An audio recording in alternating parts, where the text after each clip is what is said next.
everyone, Tracy here. Today I'm going to share with you how I made this card. Now I usually don't normally show you tutorials on how I make my cards because I'd rather just leave that to the professionals. But I had this on my blog where I normally show my cards, and a few of the ladies asked me how I did it because I guess I didn't explain it very well. I'm better with pictures than I am with words. Now, I saw this idea at Archivers when we went there in March. We don't have one near here, so when we go away, I always hit one up. And they had this really neat card, and what they did was, let's see if we can notice it, yeah. All the white part is embossed, and then this part where the butterflies are, this was etched out of the stamp, so it never hit the paper, so you would just emboss the outside part of the butterflies. See? Told you I can't explain myself very well. Well, let me show you the stamp I used, and maybe this will help a bit. So anyways, here's the stamp. See how all the outside touches the actual paper?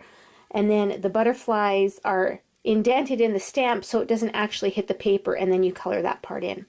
So let me show you how I did this.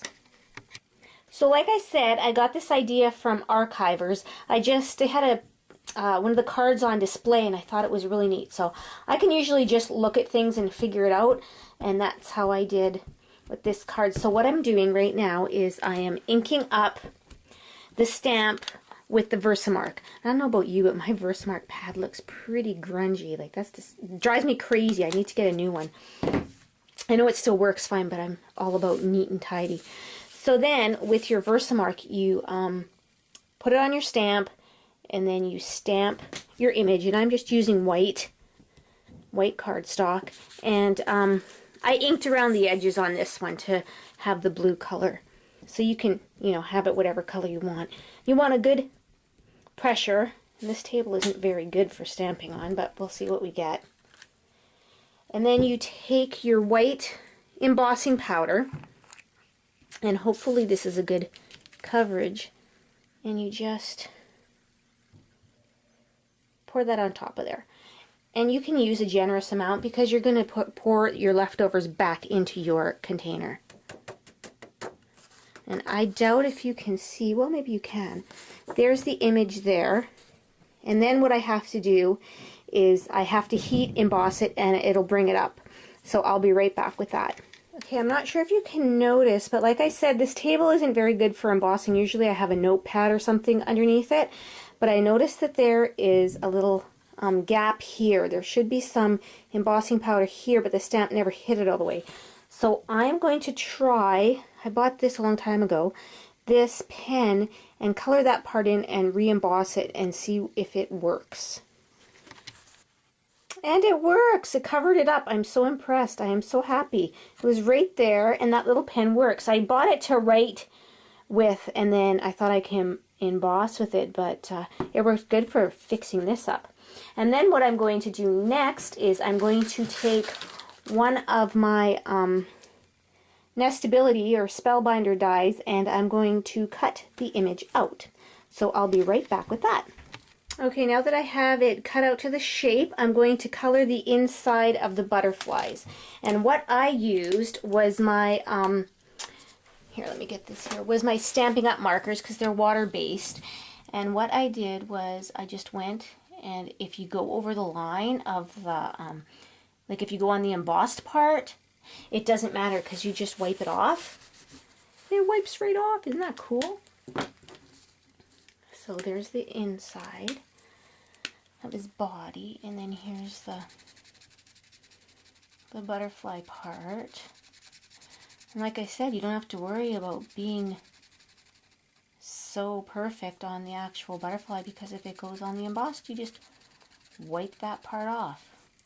And I'm going to do an experiment because I have a feeling if I use my Copics or my Sharpies, it might not wipe off because they're kind of like a permanent marker. So there's one butterfly, and I'll do this other big one because my card is mostly purple, so we'll go mostly purple. Or, sorry, my card is mostly pink, so I'll go pink.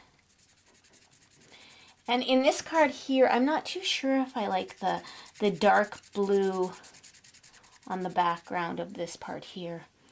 So I changed it up with this card, so I'll see if I like it better or not.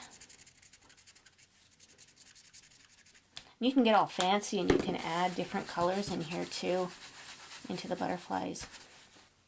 And I'll do a little blue one and then a little green one. I just like to do the body just a little bit darker.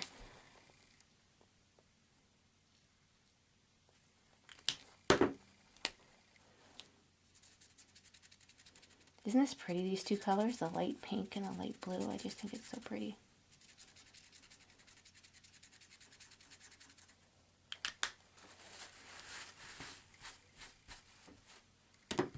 And I'll do a green one. I did this one purple here, but it looks more, I don't know, it looks more brown for some reason, so I thought I'd change it up with the green. This is the wrong way. This is supposed to be the light color on his wings.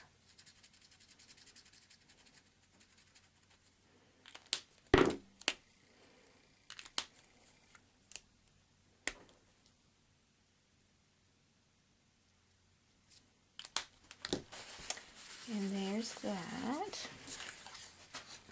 And then what I did was I took a really light blue, and I think I'm going to use still the blue. I like that, and I will ink around that. Since I'm right here and have all my tools out, I embossed just a line, and I want to see how it works with the Copics. There's the Stampin' Up, and see, it wipes off.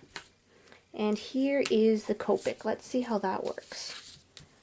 If you can wipe off the Copics. Well, it turns it lighter. Yeah. So that's what happens if you do it with the Copics. It changes the color. So yeah, the water base. I had a feeling that would happen, but just to double check, yeah, use the water base. It doesn't stay on the actual embossing powder. So that little experiment is done. And so like I said, the next thing I do is I inked up the paper, and I do this a lot, is I like to change the color of my paper, and because this also, the distress ink, if it goes on the embossing part, you can just wipe this off too. But I noticed on this one, which I kind of like the effect, I kind of went a little over, and look at that, how it changed the color. So you can really change the colors of these. This is just so fun. Like, I had never seen these before, so good thing I saw that at Archivers. And I have seen it on somebody's blogs. She actually took the Archivers class. I guess they were doing a class on these cards, and she has some on her site, and I wish I could remember who she was. So if you were one of them, put your name down, let me know so I can, you know, give a shout out to you, because I also saw this on your site. That's what I like about ink. You can like totally change up a color of paper just by inking the edges and coloring the whole piece in. I do that a lot. So there we go. There's that. And then I did cut out some background paper, and then we will assemble our card. Okay, so I'm going to add some dimension to the card by using my foam tape. Like I told you before, I get this from the dollar store. You get a whole roll for either $1 or $1.50 or probably $2. I don't think there's anything at a dollar store worth $1 anymore. I think it's all $2 now. So anyway, so I popped it up with my foam tape, and I wanted to use this color. This is one of my favorite color, pinks. It's not too light and it's not a burgundy, but this is the only piece I had, and it's a little too small, so I had to compensate and use this piece. And I'm not sure if I'm liking it too much, but we'll live with it. And then I'm going to put that onto the side.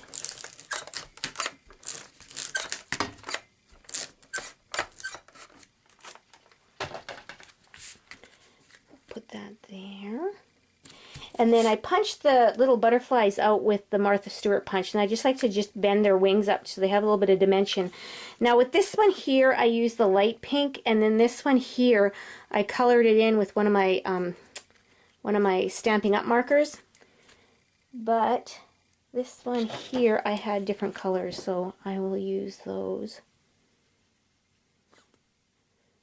Just put a little bit of tape, or I'm sorry, just put a little bit of glue on his belly.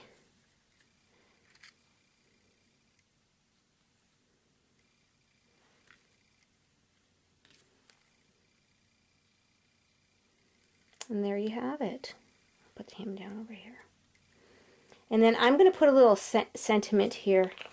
I'm not sure what type of a card it's going to be, but I'm going to put a little sentiment here. And it's funny because I picked this paper when I made these because of the words.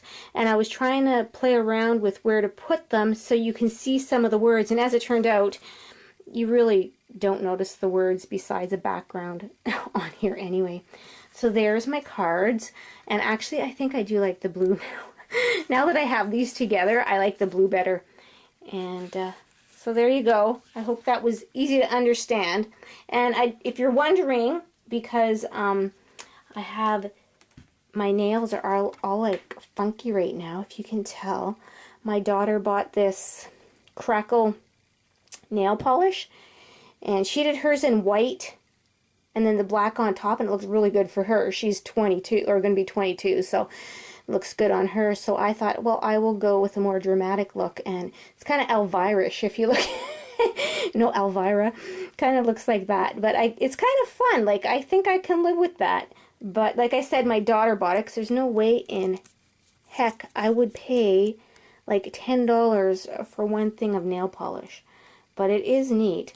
So I just thought I'd share that with you, just in case anybody was going to be wondering and asking me later. So there you have it. That is how I emboss those cards.